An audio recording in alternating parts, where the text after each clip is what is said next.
Pessoal do sexto ano, tudo bom com vocês? Aqui é o professor Jefferson e hoje nós vamos trabalhar a continuação do capítulo 11, que fala dos árabes, né? E a expansão do islamismo aí, nesse período da fundação, né? De uma nova religiosidade monoteísta a partir de Maomé, ok? Então, na parte do livro de vocês que corresponde à política e economia, lá pela página 34, fala o seguinte, que Maomé, ele foi, e aí vocês sabem que Maomé é o mesmo que Mohammed, e ele foi o cara que criou justamente um Estado centralizado, ou seja, ele unificou a sociedade, tá, em torno de uma religião, que foi o islamismo.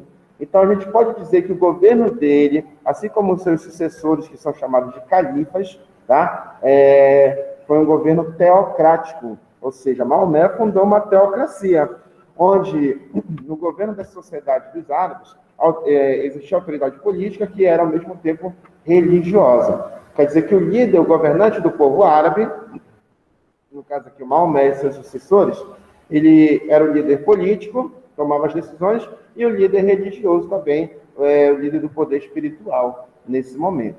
Ok? Mas aí, pessoal, depois que ele consegue tomar Meca novamente, em 630, 2 anos depois ele morre. Em 632, Maomé morre, tá? E a partir desse momento, os seus sucessores que são pessoas próximas a ele, tá? Vão começar a tomar o poder, né? E o primeiro califa, que significa sucessor de Maomé, foi justamente o seu sogro, Abu Bakr, né? Esse cara ele vai se tornar o seu sucessor, o líder da comunidade islâmica, e a partir desse momento começa também uma expansão dos povos árabes para outros territórios. Eles vão sair do seu território da Península Arábica, ok? E vão conquistar outros territórios e outros continentes também. E aí você tem justamente conquistas territoriais do povo árabe nesse momento. E é assim que o islamismo também ele vai se expandir, ok? Então, veja bem, um dos primeiros territórios que ele conquista aí, né, que os povos árabes conquistam, vai ser justamente o Egito, que está próximo da Península Arábica, que nós vamos ver aqui no mapa, tá?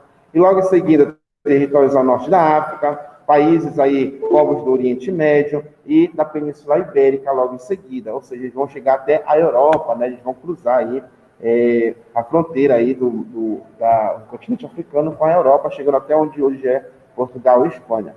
Eles só não conseguem se expandir mais para a Europa porque há uma resistência dos povos francos na Europa, né? Franco, onde hoje é a França, tá? E aí você tem, digamos, uma limitação da expansão árabe sobre a Europa. Mas eles dominam justamente toda a Pérsia, que antes era o Império Persa, vão dominar lá na frente, né? Logo mais, a capital de Constantinopla, que era Bizâncio, né? Aliás, a capital do Império Bizantino, perdão, que era Constantinopla. Ou seja, você tem uma expansão muito grande árabe após a unificação desse povo por Maomé. Mas não foi Maomé que expandiu, foram seus sucessores, que eram chamados de califas. Tá? Então, veja bem, galera, a gente está trabalhando esse momento aí de unificação e expansão do povo árabe. E aí vocês vão ver aí no mapa, tá? A expansão islâmica de 632, que foi o ano que ele morre, né? A partir do seu sucessor até 750, ou seja, um pouquinho mais de 100 anos aí, ele vai expandir, tá? E conquistar todos esses territórios que vocês estão vendo, ok? Todos esses territórios que vocês estão vendo aí é a área de alcance do povo árabe depois que eles se unificaram, tá? Iniciando aí pelo Egito, pela parte da Pérsia, que é a parte do Oriente Médio, também da Ásia, né? E aí eles vão subindo aí ao norte da África, a região do Maghreb, tá? E chegando até a Península Ibérica, lá e na parte esquerda de vocês, onde corresponde a Espanha e Portugal hoje, tá? Então você tem essa grande expansão dos povos árabes, e com eles vão expandir os seus domínios, e com eles também expandem o islamismo. Isso quer dizer o quê? Que muitos povos aí que eles conquistaram, até hoje são de religião islâmica. Por exemplo, o Egito, hoje é um país árabe, né? É um país de cultura islâmica, tá? Os países aí da Pérsia, onde hoje forma o Iraque, né? O Irã, e assim por diante, são países árabes, tá? O Oriente Médio aí, ele é formado por boa parte de países árabes, tá bom? E assim por diante. Olha aí, galera. Quando se fala em cultura e sociedade, a gente tem que entender o seguinte, como a gente já viu aí nas outras aulas, Maomé foi o líder da comunidade islâmica, foi o cara que unificou. E a partir desse momento, tá, a sociedade árabe é uma sociedade muito tradicional, vamos dizer assim, né? Uma sociedade patriarcal. O que isso quer dizer? Que eu coloquei até para vocês aqui no slide. O patriarcalismo quer dizer que é comandada por homens. As mulheres têm um papel secundário. Até hoje mesmo, mais que tenha mulheres aí com mais participação em alguns países, o que predomina ainda é a superioridade do homem nesses países, nessa cultura, tá? E as mulheres, elas passam a ser submissas aos seus pais, inicialmente, depois aos seus maridos e depois aos seus filhos, em muitos casos aí, tá? As mulheres, elas têm papel aí secundário, papel de cuidar do lar, e ela é submissa, tá? Isso na cultura islâmica e as sociedades e os países mais tradicionais hoje acontece do mesmo modo como nesse período que nós estamos trabalhando, tá? Mas quando se fala em cultura, tá? Quando falamos em cultura islâmica nesse período, a gente tem que entender que não foi apenas o surgimento de uma nova religião, mas também a difusão do conhecimento com os árabes. Foi graças aos árabes que boa parte do conhecimento que nós temos hoje foi preservado. Principalmente conhecimentos clássicos, conhecimentos antigos, dos gregos antigos, os árabes preservaram muito bem, tá? Por quê? Porque eles, a partir dessas longas viagens que eles fizeram, eles tiveram contato com diversos povos e com outras culturas. E com isso, eles foram aprimorando seus conhecimentos e mantendo esses conhecimentos imortais, através de livros, através de bibliotecas, ok? E aí, a contribuição dos árabes para a história é muito grande, porque eles preservaram em suas bibliotecas boa parte da cultura que nós conhecemos ocidental, tá? Por mais que eles sejam da parte do Oriente Médio, eles entraram em contato com a cultura ocidental e assim preservaram muito mais do que o próprio Império Romano, tá? Então, essa difusão do conhecimento por parte dos árabes também fez parte da sua expansão. Eles expandiram seu domínio, expandiram a sua religião e também expandiram seus conhecimentos, tá? Houve um aprimoramento de equipamento de navegação, como a bússola, como o quadrante, ok? Isso daí já é o contato que eles tiveram com os povos da Ásia, mesmo do Oriente, né, com os asiáticos, e aí eles pegaram os equipamentos vamos dizer assim, do que são chineses, e acabaram aprimorando também, por exemplo, né? E levando para a Europa, inclusive, tá? Outra contribuição, uma herança que nós temos hoje, é justamente os algarismos arábicos, que deram origem aos números que nós temos hoje. Aí na página 36, tá? Quem tiver aí com o livro aí na página 36, vocês vão ver aí os símbolos que deram origem aos números, ok? Graças ao aprimoramento, tá, dos árabes. Eles precisavam de um sistema de registros para fazer justamente suas transações comerciais. Eles precisavam fazer contas, né? Precisavam ter esse registro aí de contagem.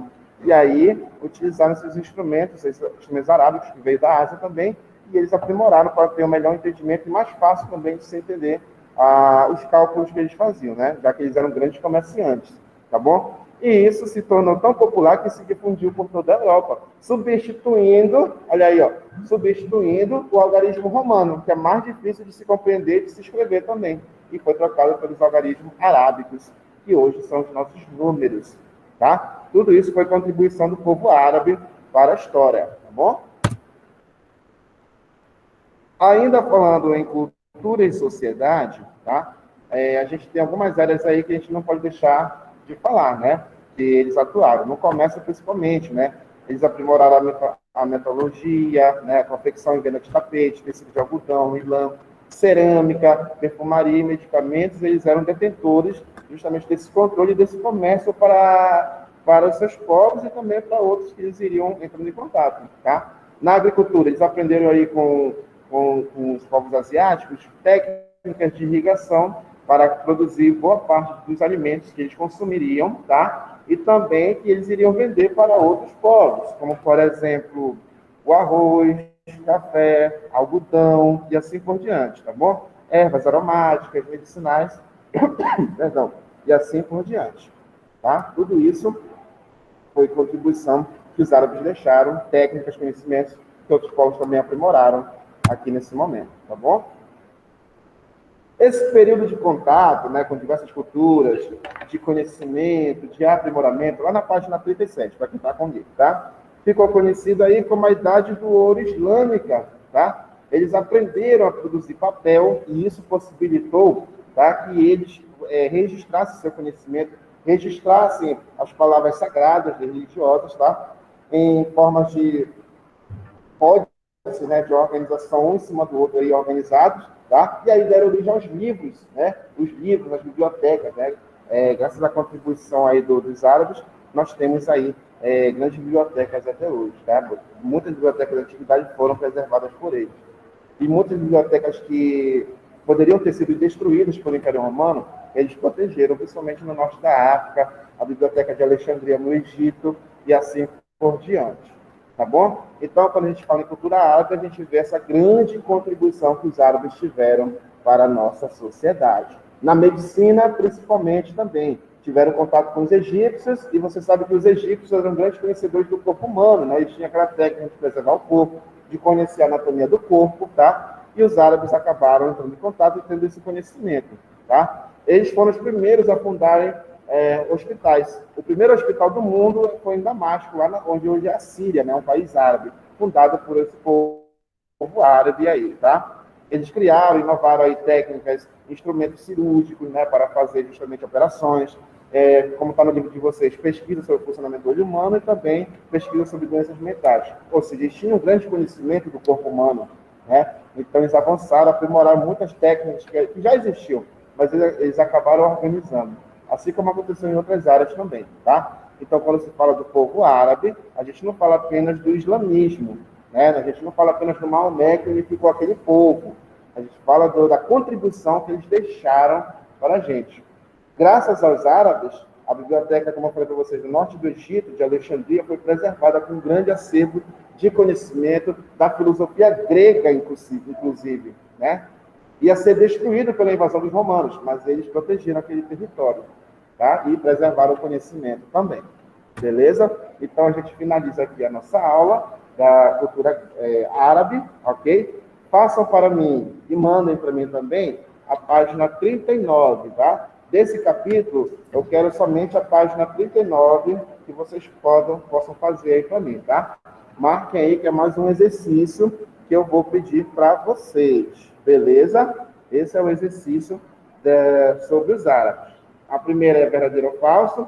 A segunda, você vai explicar a importância da cidade de Meca para os árabes, tá? Meca é uma cidade religiosa, mas era uma cidade comercial também, né? Havia muita troca cultural ali também. Terceira, o que motivou os árabes a realizar a expansão territorial? Principalmente motivação religiosa. Eles tentavam expandir o islamismo, tá bom? O domínio também é só a religião. Essa é a terceira questão.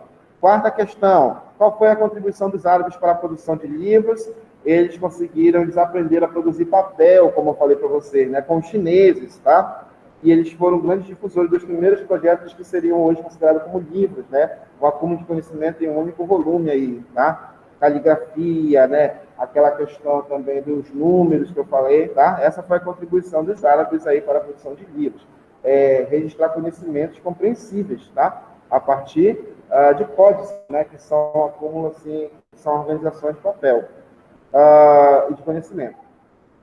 Quinta questão. Cite 4 alimentos que fazem parte da sua dieta que foram trazidos para o Ocidente pelos árabes. Tem até no livro, galera, o arroz, limão, café, tudo isso foi produzido na Europa pelos árabes, tá? E depois expandido aí pelo mundo, chegando até a gente nos dias atuais.